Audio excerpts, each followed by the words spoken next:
Hello, fellow Insomniac poetry fans. It's another edition of me reading poems by my favorite poets that I think should be part of the modern poetry canon. Tonight, I'm doing Patricia Smith's Incendiary Art. Patricia Smith is, of course, the most successful, best, most widely read, coolest, maybe all of those things people that's come out of Poetry Slam ever. The first and I think only 3-time, maybe 4-time National Slam champion. Like, she retired. She's the only person that I've heard of that actually retired from Slam. Like, she actually stopped doing it and putting out books because nobody could beat her. And nobody should have beaten her because her stuff was amazing then, and it's even more amazing now. With no offense to my many friends who've gotten MFAs, I've had a lot of friends who went to poetry, got MFAs, and then had to relearn how to write in interesting ways.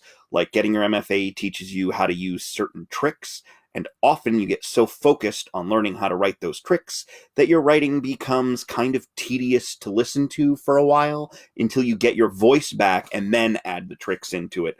There was no delay with Patricia Smith. Like, she went to get her MFA and suddenly she was like, oh, all those poems that I've been writing all these years are now in Welsh verse. Yeah, they're in forms that you can't even pronounce, and they are as good as the free verse I was writing. So take that. Was pretty much what she did. Again, I'll be reading poems from Incendiary Art. It's a super book. It's amazing. There's a whole section in here that is called When Black Men Drown Their Daughters. Now, a little secret, if you want to read poems on an open mic, or if you want to do something like this where you're reading poems by someone who is not from the same racial or gender background, make sure to do your research on the poems that you select, because while that section of the book is phenomenal, it's not one that I should be reading. Hence, I will not. I believe I've done a thorough job of these poems of making sure there is not, like, the heart of this book is about crimes done against mainly people of color. There are poems in the collection that I should not read out loud, and I don't believe I've selected any of those poems. But you should buy the book and read those poems. Doesn't matter what you look like or what your background is. If you are quietly reading the poems to yourself or showing them to someone, but maybe don't perform poems that would make people uncomfortable coming out of your voice, unless you are making them uncomfortable by punching up by voice in your poems. For example, Patricia Smith early on had a poem in the voice of a white supremacist that was super powerful. And that's a poem that weirdly you might not want to perform as a white person. But there are several poems in here that you shouldn't perform out loud if you are not a person of color. All right. I think I've done a thorough job of not picking those poems. You should check out Incendiary Art by Patricia Smith. I'm going to read some poems from it now. This is the longest introduction I've given to anything, but Patricia Smith, the best. Founder or co-founder, depending on your point of view, of the Cantab Poetry Slam, of which I've been tending bar at for a while, and before that was a host, and before that was just an open mic reader for years. All right. So the first poem I'm going to read is called Incendiary Art, which I believe there are several. Yeah, they get more specific later on. They're about specific things. This is the first one, which is just called Incendiary Art. The city streets are densely shelved with rows of salt and packaged hair. Intent on air, the funk of crave and function comes to blows with any smell that isn't oil. The blare of the storefront chicken settles on the skin and mango spritzing drips from razored hair. The corner chef's cube pork decide again on cayenne, fry in grease that's glopped with dust. The sizzle of the feast adds to the din of children strutting slant, their wanderlust and cussing, plus the loud and tactless hiss of dogged hustlers bellowing past gusts of peppered breeze, that fatty, fragrant bliss in skillets. All our rampant hunger tricks us into thinking we can dare dismiss the thing men do to boulevards, the wicks their bodies be. A city, strapped for art, delights in torching them. At first, for kicks, to waltz to whirling sparks, but soon those hearts thud thinner, whittled by the chomp of heat. Outlined in chalk, men blacken, curl apart. Their blindly rising fume is bittersweet, although reversals in the air could fool us into thinking they weren't meant as meat. Our suns don't burn their cities as a rule, borns they are, up to their necks in fuel. See, form poem. Doesn't even really sound like a form poem if you read it right, but it definitely is. All right. Incendiary Art, Move, Philadelphia, 1985. It makes sense to let the Holocaust flaunt its swallow. Only Africa noticed. The bomb spit-rained revelation and vanishing, it rained skin and windows. On every head, every wall, headlines sang of complicated hair, referred to water pooled just beneath the fold, out of the way of burn, just out of the way of government. Veering as bluing lessened through veins of boulevard, a strident heat eclipsed the struggling breath. The stink of shifted skin, monstering the air, held on steel-jawed strangler. Obsessed with order, bullhorns blared nouns that unreeled vaguely like continents, while manned squad cars spun in their own sweat. Spying on smothered drums and death throes, 6 p.m. maestros rattled urgent update, used their perfectly flat mouths to romance cult and threat, hiss, resist, debate the absence of cry and cringe. They passed verdict while babies twirled and leapt in the wildfire's lemony core, and cinder snapped in perplexing braid. No utter tenor whispered forecast of the scattering regiments, stench of Shea, the gorgeous collapsing choreography of a vexed and bumbling infantry, vendetta as dread.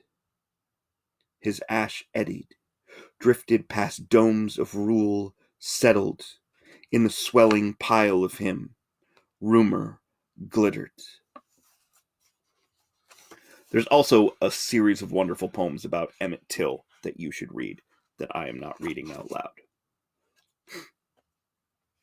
Again, this is mainly a book about violence done to people of color, using, obviously, fire. Recurs as a theme, but also drowning.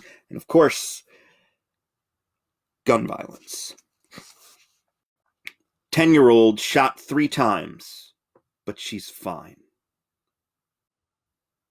Dumbfounded in hospital whites, you are picture book itty bits, floundering in bleach and steel braids, untwirl and corkscrew, you squirm. The crater in your shoulder spews a soft voltage.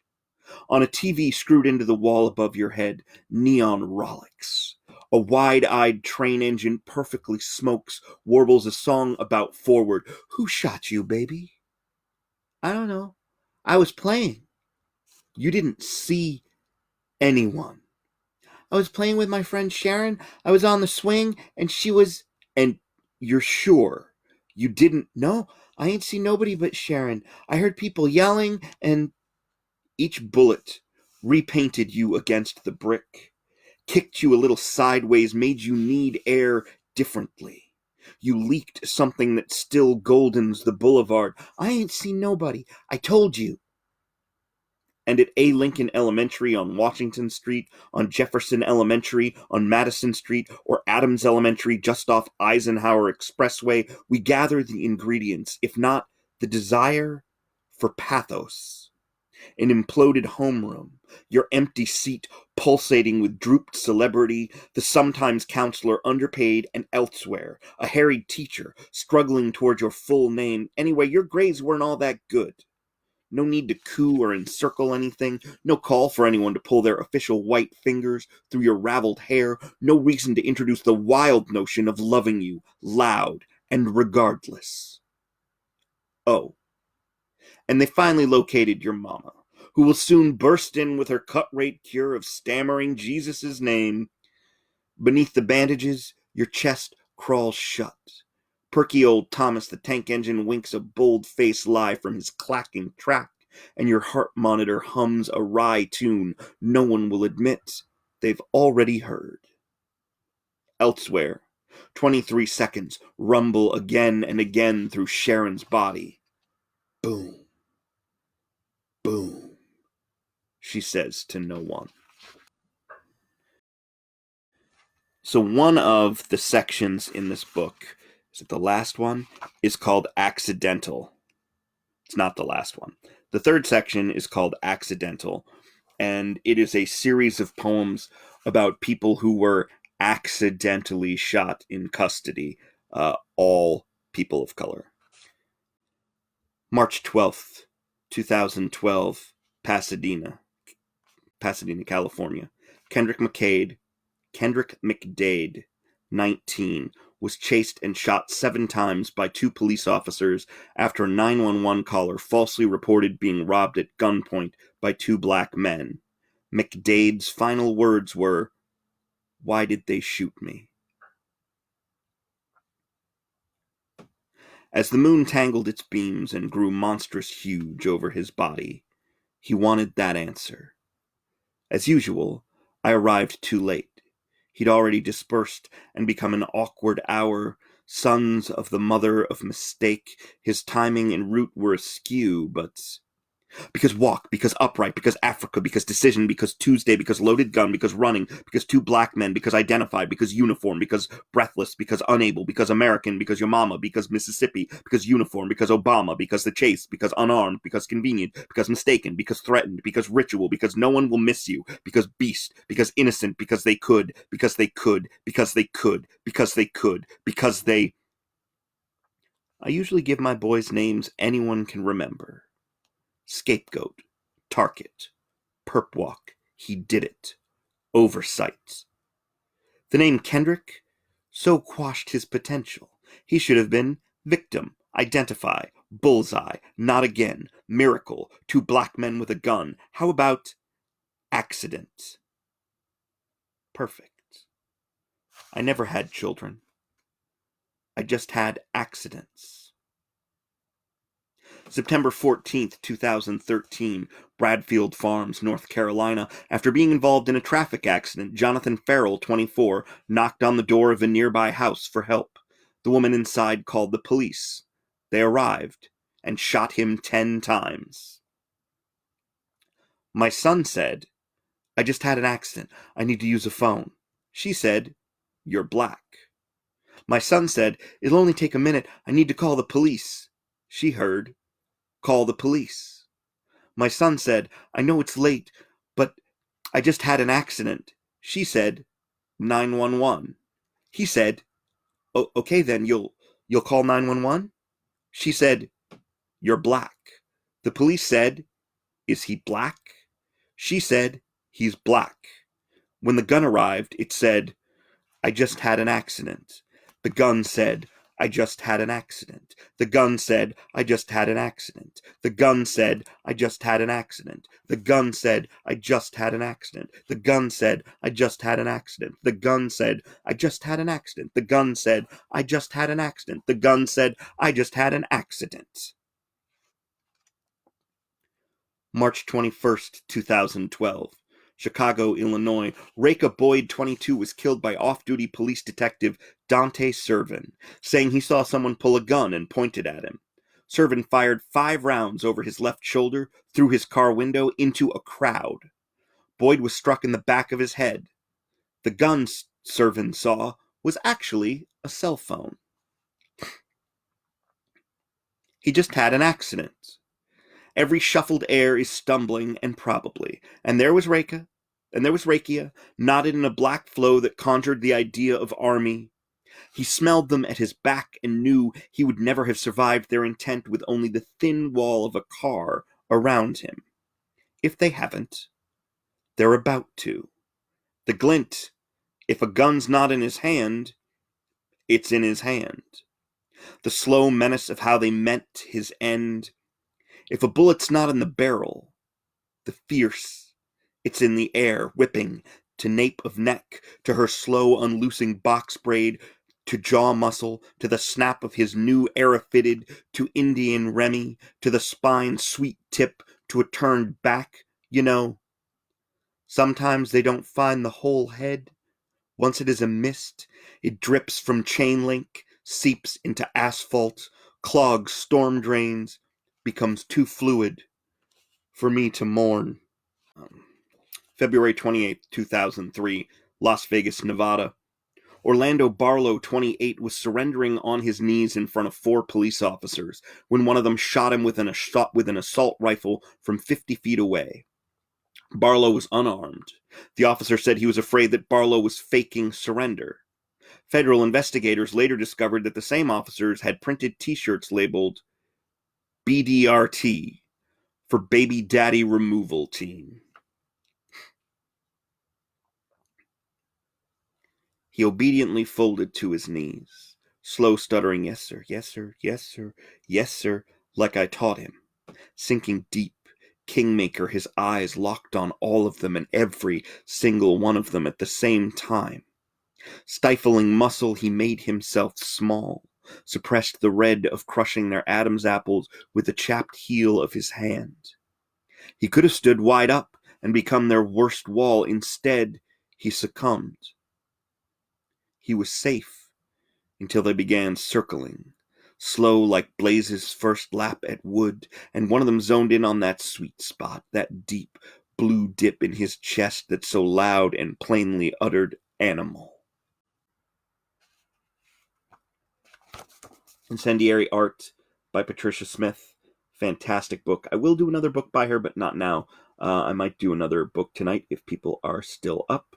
Hope everyone has a good night, and it's National Poetry Month. Read as many poetry books as makes you comfortable. Don't pressure yourself. If you're writing 30 poems this month, congratulations. Probably want to hear some of them. I'm very judgy. Have a good night, everybody. See you soon.